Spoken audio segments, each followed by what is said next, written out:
The exchanges between GOP contenders getting more heated. We may hear more in just a few minutes. You are looking at the place of a Trump rally. It is scheduled to start in just 3 minutes.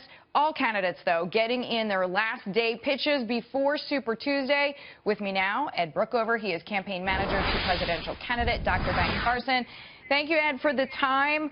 What is your take 24 hours to go on where Dr. Carson stands now? Oh, on Super Tuesday tomorrow, as you've been talking about, we have states voting from Massachusetts all the way to Texas, all the way up to Alaska. And a national poll came out today which has Dr. Carson ticking upward, and we feel confident that he will continue to move that direction tomorrow.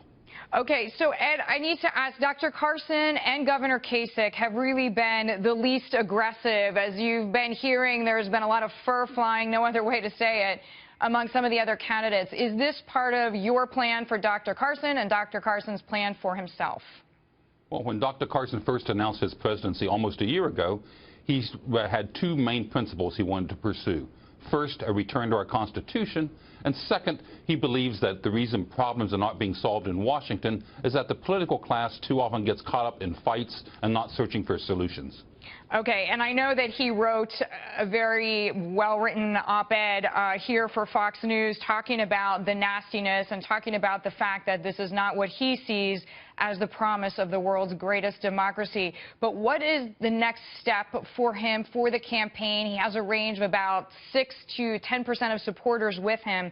How long can he stay in at these levels? Well, you know, part of staying in a race for president are how committed his supporters are. And this month in February, we've raised more than we did in January, which is very unusual for a campaign to increase its fundraising this time of year, unless you start to begin to see an increase in the number of support as well. And we think tomorrow will begin to show that. Okay, and the title, I should say, for people who haven't read it, is Why I Intend to Stay in the GOP Presidential Race. So it seems as if, as you just referenced, Ed, his commitment, very firm there. Ed, thank you so much. Glad to have you here. Thanks for having me, Deidre.